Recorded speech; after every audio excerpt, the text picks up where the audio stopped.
할렐루야. 오늘은 고린도전서 10장 14절에서 22절 말씀을 본문으로 우상 숭배하는 일을 피하라. 소제목으로 효도와 우상 숭배라는 제목으로 말씀의 은혜를 나누겠습니다. 5일간의 추석 한국 연휴가 시작되어가지고 고향으로 또 가는 차량들이 정말 많습니다. 우리가 어렸을 때는 대부분이 참 가난하게 살았습니다. 그래서 1년 중에 기다리는 날이 바로 추석이고 설날이었습니다. 설날이 되면 떡국을 먹고 또 어머니가 언제 사놓았는지 다락에서 꺼내주신 새 옷을 입을 수도 있었습니다. 그리고 어른들에게 세배하면 세뱃돈을 받아가지고 평소에 사고 싶었던 것을 사기도 했습니다. 그 기쁨은 지금도 잊을 수가 없습니다. 추석은 중추절이라고도 하고 가을에 한가운데 달이며 또한 8월에 한가운데 날라는 뜻을 지니고 있는 우리나라 고유의 명절입니다. 이를 가배 또는 한가위라고도 하죠. 추석은 설날과 더불어 우리나라의 대표적인 2대의 명절입니다. 이때쯤에는 백가가 만발하기 때문에 농촌에서는 최고의 명절로 칩니다. 1년 내내 물자가 귀하던 시절, 추석만큼은 한 해 동안 모든 것이 가장 풍요로운 시절이기 때문에 빈부의 차별이 없이 즐거운 명절이 되었습니다. 더욱이 밤이 되어 달이 밝으면 한가로운 마을 넓은 마당에는 곱게 차려입은 여인들이 노랫소리가 구성졌고 또 강강술래 춤 놀이가 참으로 펼쳐지곤 했습니다. 이렇게 설날과 추석은 기쁘고 좋은 날입니다. 그런데 우리 예수 믿는 사람들에게는 문제가 있습니다. 그것은 죽은 조상에게 효도한답시고 가족 중에 예수 믿지 않은 사람들이 제사를 지내기 때문에 그렇습니다. 그래서 부모 형제가 아직 예수를 믿지 않은 가정에서는 가끔 분쟁이 일어나고도 합니다. 그래서 명절이 기쁘고 좋은 날이 아니고 때로는 우리 믿는 하나님의 사람들에게는 고민이 되는 날이기도 합니다. 우리 가정에서도 이런 일이 있었습니다. 아내와 결혼하여서 조상의 제삿날이 됐는데 제사를 지르지 않고 이렇게 추도 예배로 하자고 했습니다. 물론 음식은 다 오시는 삼촌들이나 또 부모님들을 위해서 다 많이 마련해 놨죠. 그래서 제사를 드리지 않고 추도 예배를 드리자고 하는데 문제가 발생했어요. 고모님들이나 삼촌들 믿지 않은 분들이 들고 일어선 겁니다. 장남이 정손이 조상에게 제사를 안 드리는 것은 불효가 아니냐? 호통을 치는 거예요, 저한테.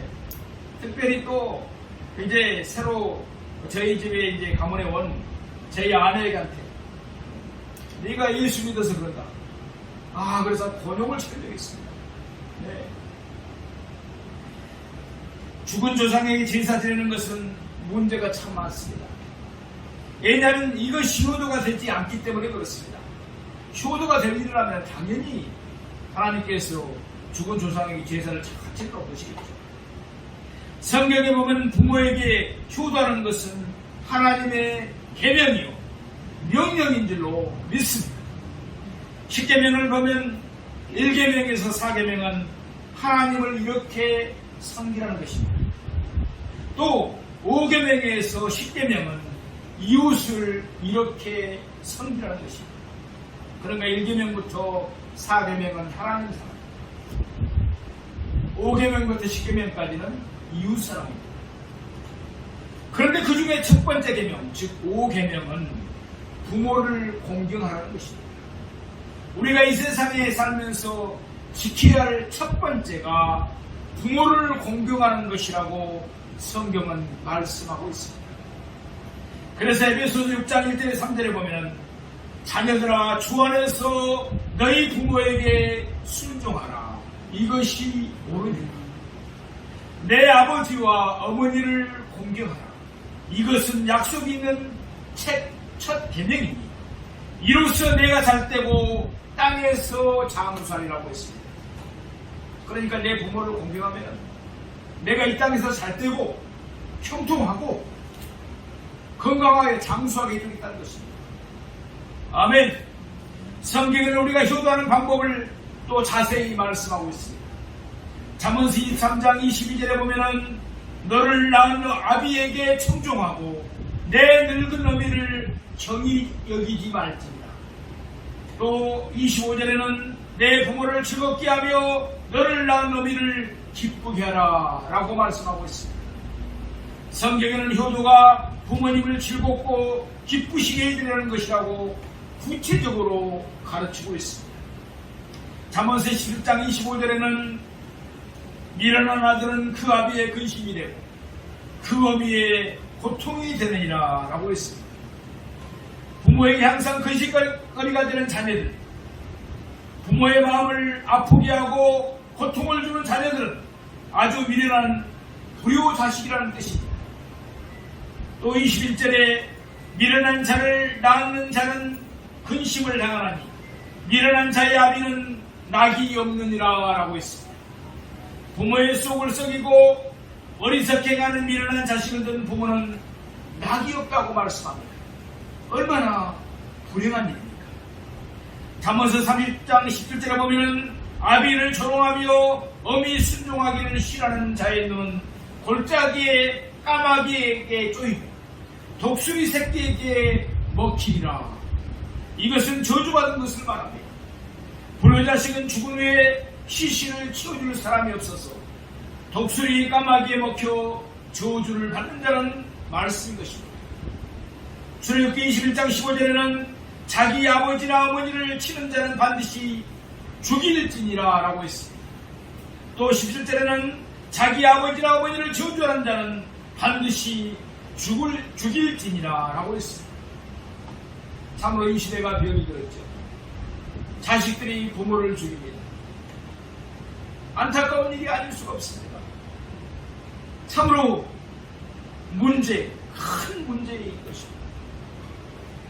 부모에게 말을 함부로 하고 저주를 악담을 하는 자식은 살려두지 말고 죽이라는 것입니다. 레위기 20장 9절에는 만일 누구든지 자기 아버지나 어머니를 저주하는 자는 반드시 죽일지니 그가 자기 아버지나 어머니를 저주하였은즉 그의 피가 자기에게로 돌아가리라 라고 했습니다. 얼마나 무서운 말씀입니다. 신명기 21장 18절에는 사람에게 안약하고 폐허간 아들이 있는데 부모의 말에 순종하지 않고 징계에도 순종하지 않아서 부모가 그를 끌고 성읍 장로들에게 나가 우리 이 자식은 안악하고 폐허가여 부모의 말을 듣지 않고 방탕하며 술에 잠긴 자라고 말하면 그 성읍의 사람들이 그를 돌로 쳐서 죽이라고 했습니다. 그래서 나중 너희 중에 이런 악을 지하라고 하셨습니다. 사랑하시는 성도 여러분, 이 세상 어느 종교에서 효도를 이렇게 강조합니까? 기독교는 효도를 얼마나 중요하게 여기는지 모릅니다.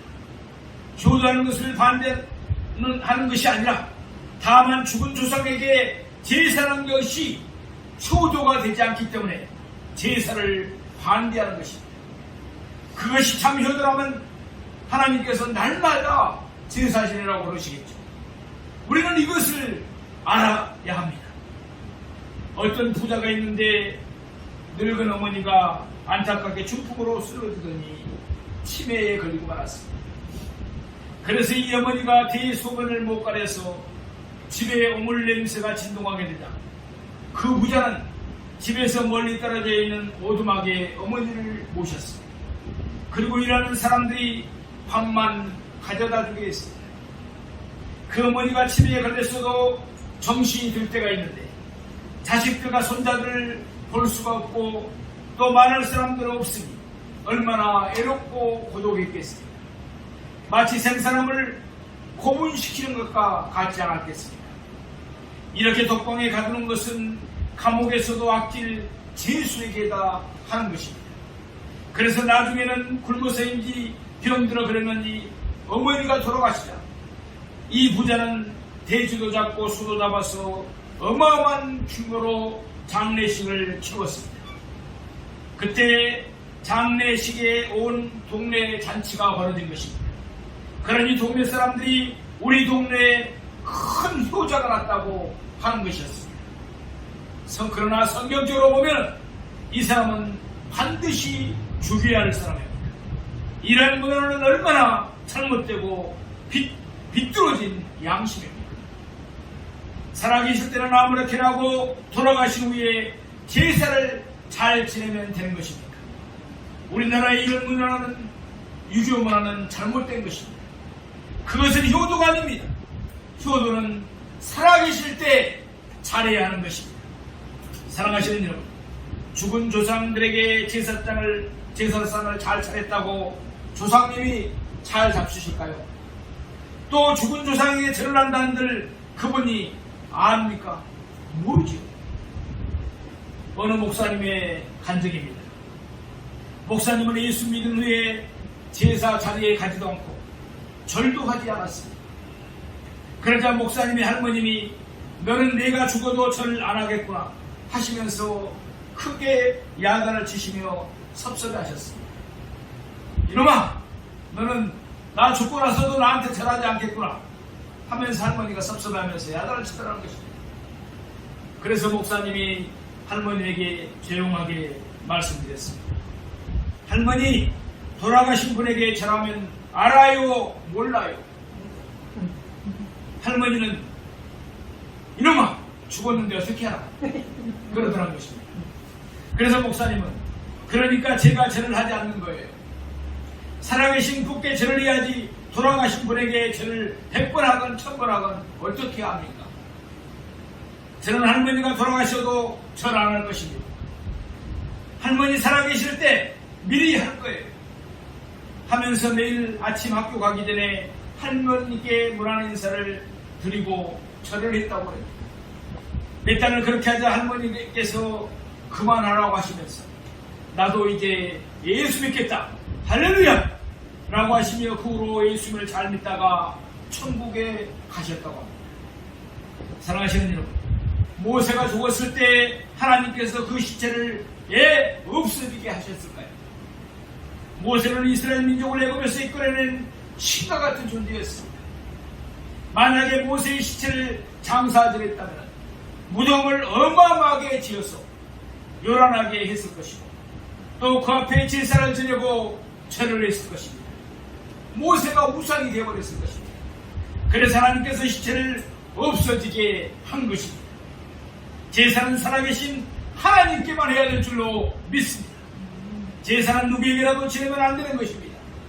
제사를 지낼 때 음식을 차려놓고 절을 한다든지 또 나무 밑에서 전에 시골에서 보면은 당산나무라고 해서 100년, 200년, 300년 된 큰 나무 밑에서 거기다가 절을 하고 그렇죠.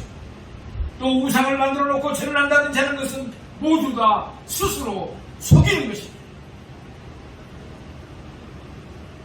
우리가 등산객들이, 산악인들이 많이 가는 나라가 있습니다. 히말라야 쪽 등산을 많이 가죠. 그 나라가 어디에 있습니까? 네팔에 있죠. 그 나라의 종교가 뭐냐면 힌두교입니다. 힌두교는 모든 만물에 신이 있다는 거예요. 그러니까 바위에도 신이 있고 돌에도 신이 있고 나무에도 신이 있고 흙에도 신이 있고 식물에도 신이 있고 다 신이 있다는 거예요. 그런데 정작 네팔에 큰 지진이 일어나서 많은 사람들이 죽고 또 많은 건물들이 무너져서 큰 피해가 발생됐었습니다. 그때 그들이 한 이야기가 있습니다. 우리가 믿는 그 많은 신들은 다 어디로 가버립니다. 네. 우리가 믿는 그 신들은 다 어디에 있느냐? 우리가 이렇게 죽고 많은 사람이 죽고 다 많은 피해를 봤을 때 우리를 지켜주지 않고 어디를 갔느냐 말이죠. 일본에도 무려 8만 가지 우상을 섬긴다고 합니다. 우상의 나라입니다. 사랑하시는 여러분, 그 우상을 섬길 때 그 음식이 나무가 우상이 아닙니까? 그것들은 생명이 없습니다. 인격이 있습니까? 그것들은 전부 인간들이 만든 것일 뿐인데 그것이 무슨 의미 있다고 그 앞에서 절을 합니까?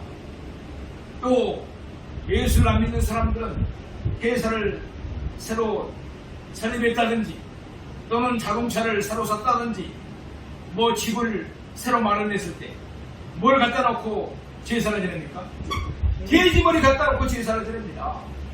돼지머리가 웃고 있어요. 근데 거기서 절을 하고 거기다 또 돈을 꽂습니다. 네. 얼마나 안타까운지 모릅니다. 이사야 44장에 보면은 우상 숭배가 얼마나 어리석은 일인지 잘 말씀하고 있습니다. 이사야 43장 13절부터 보시면 목공은 줄을 누려 재고 붓으로 긋고 대표로 밀고 곡선대로 구워 사람의 아름다움을 따라 사람의 모양을 만들어 집에 두게 하며 14절 그는 자기를 위하여 백악목을 베며 기르사 나무와 상수리 나무를 취하며 수의 나무들 가운데서 자기를 위하여 한 나무를 정하며 나무를 심고 비를 맞고 자라게도 하느니라. 15절에 이 나무는 사람이 땔감을 삼는 것이거늘 그가 그것을 가지고 자기 몸을 덮기도 하고 불을 피워 떡을 굽기도 하고 신상을 만들어 경배하며 우상을 만들어 그 앞에 엎드리기도 하는구나. 15절, 16절 그 중에 절반은 불에 사르고 그 절반으로는 고기를 구워 먹고 배부르며 또 몸을 덮게 하여 이르기를 아 따뜻하다 내가 불을 봤구나면서 17절 그 나머지로 신상 곧 자기의 우상을 만들고 그 앞에 엎드려 경배하며 그것에게 기도하여 이르기를 너는 나의 신이 나를 구원하라 하는도다. 18절 그들이 알지도 못하고 깨닫지도 못하면 그들의 눈이 가려서 보지 못하며 그들의 마음이 어두워져서 깨닫지 못함이니라. 19절 마음의 생각도 없고 지식도 없고 총명도 없으므로 내가 그것의 절반을 불사르고 또한 그 숯불을 위해서 떡도 굽고 고기도 구워 먹었거늘 내가 어찌 그 나머지로 가져간 물건을 만들겠으며 내가 어찌 그 나무 토막 앞에 굴복하리요 말하지 아니하니. 20절 그는 죄를 먹고 허탄한 마음에 미혹되어 자기의 영혼을 구원하지 못하며 나의 오른손에 거짓것이 있지 아니하냐 하지도 못하였느니라. 땔감으로 쓰는 나무인데 그것을 자기가 만들어 놓고 그것을 신이라니 얼마나 우스운 일입니까? 왜 하나님께서 이렇게 우상 숭배를 하지 말라고 하십니까? 전부 스스로 속이는 것이고 아무 효용이 없기 때문인 줄 믿습니다. 사랑하시는 여러분, 하나님께서 우리에게 계명과 율법을 주신 것은 우리를 사랑하기 때문입니다. 우리의 행복을 위해서 말씀하신 것입니다. 그래서 신명기 10장 13절에 보면은 내가 오늘 내 행복을 위하여 내게 명하는 여호와의 명령과 규례를 지킬 것이 아니냐. 아멘. 우리를 행복하기 위해서 계명과 율법을 주신 것이라는 것입니다. 그래서 오늘 본문에 보면은 사도 바울은 이렇게 말합니다. 고린도전서 10장 20절입니다. 무릇 이방인이 제사하는 것은 귀신에게 하는 것이요 하나님께 제사하는 것이 아니니 나는 너희가 귀신과 교제하는 자가 되기를 원하지 아니하노라. 너희가 주의 잔과 귀신의 잔을 겸하여 마시지 못하고 주의 식탁과 귀신의 식탁에 겸하여 참여하지 못하리라. 아멘. 죽은 자에게 제사하는 것은 귀신에게 하는 것입니다. 죽은 사람은 아무것도 모릅니다. 죽은 사람이 귀신이 된 것이 아니라 귀신은 귀신이고 죽은 사람은 죽은 것입니다. 사랑하시는 여러분, 이것을 기억하고 속지 마십시오. 죽은 사람이 귀신이 됐다는 것이 아니에요. 귀신은 귀신입니다. 속여서 옵니다. 혹시 예수 믿기 전에 구슬하는데 가보셨다든지 이런 분은 알 겁니다. 자, 할머니가 나타나고 있어. 보니까 진짜 할머니 소리를 내요. 그렇죠? 죽은 아버지가 오셨다고 그래서 진짜로 죽은 아버지 흉내를 냅니다. 그러니까 한쪽까지 숨는 거예요. 아, 할머니가 오셨구나. 아, 돌아가신 아버지가 오셨구나. 상하시는 분. 귀신이 그렇게 하는 거예요. 한쪽까지 속이는 거예요. 네.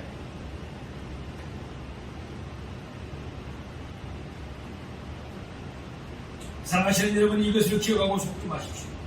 그리고 성찬하실 때 우리가 주의 잔을 마시고 주님과 교제하고 주님과 하나가 되는 것입니다. 그래서 성찬하실 때는 중요한 것입니다. 마찬가지로 귀신에게 제사된 음식을 먹는다더니 하는 것은 귀신과 하나가 되는 것입니다. 이것이 이렇게 무서운 일인 것입니다. 그래서 다니엘은 바벨론의 포로로 잡혀갔을 때 바벨론 왕이 제사 지내는 음식을 먹게 하자 왕이 주는 포도주와 진미를 먹지 않겠다고 결심한 것입니다. 다니엘은 그것을 먹느니 아예 죽기로 작정을 한 것입니다. 민수기 25장에 보면은 이스라엘 백성이 시뜸에 갔을 때 모압 사람들이 죽은 조상에게 제사를 지내고 있었습니다. 먹을 것을 차려놓고 제사를 지내니까 이 어리석은 이스라엘 백성들이 그곳에 가서 음식을 얻어먹고 절도하고 그곳에 음란한 여인들과 음란한 짓을 했습니다. 음행을 저질렀다는 것입니다. 그래서 하나님의 진노가 임하였는데 그때 전염병이 돌아서 24,000명이 죽었다고 성경은 말씀하고 있습니다. 사랑하시는 여러분, 우리는 우상 앞에 절하지도 말고 재물도 먹지 말아야 합니다. 이것을 꼭 기억하시기 바랍니다. 효도는 하나님의 명령입니다. 효도는 축복이 약속된 첫 계명입니다. 효도하면 땅에서 잘 되고 그러니까 형통하고 강건해서 장수하는 복을 주님께서 하나님께서 주시겠다고 약속하셨습니다.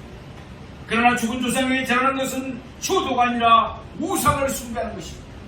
죽은 조상이 제사하는 것은 귀신에게 하는 것이기 때문에 그렇습니다. 그래서 하나님은 우상 숭배하지 말라고 하십니다.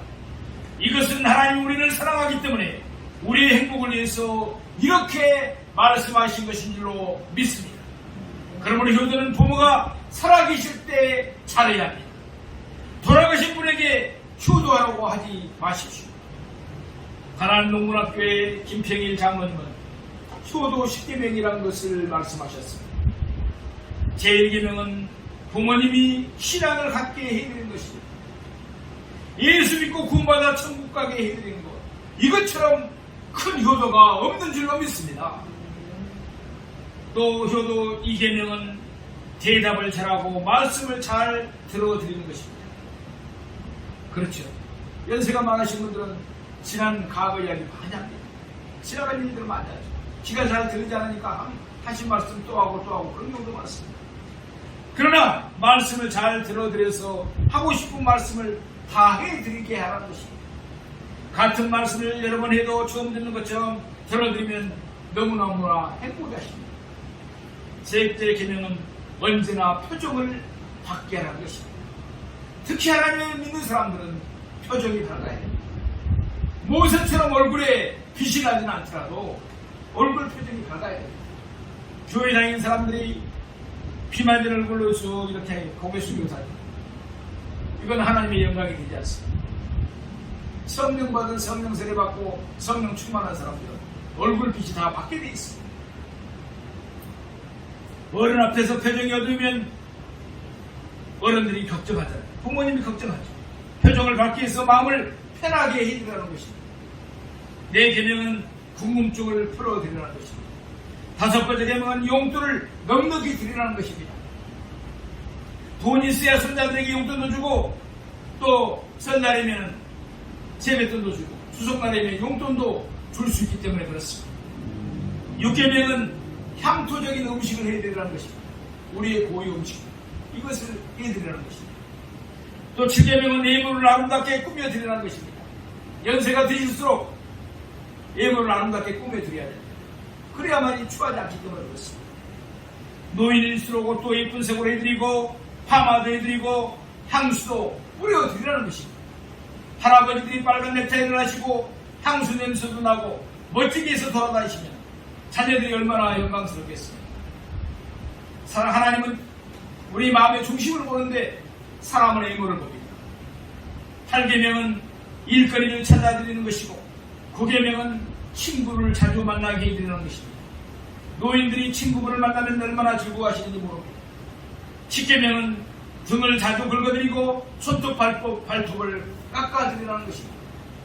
노인일수록 얼마나 애롭습니다. 안마도 해드리고 손도 만져드리면서 적적하지 않도록 해드리는 것이 바로 효도라는 것입니다. 사랑하시는 성도들, 특별히 여러분들 중에 예수를 안 믿는 부모님이 계셔서 또 형제들이 계셔서 제사를 고집하신다면 이렇게 해보십시오.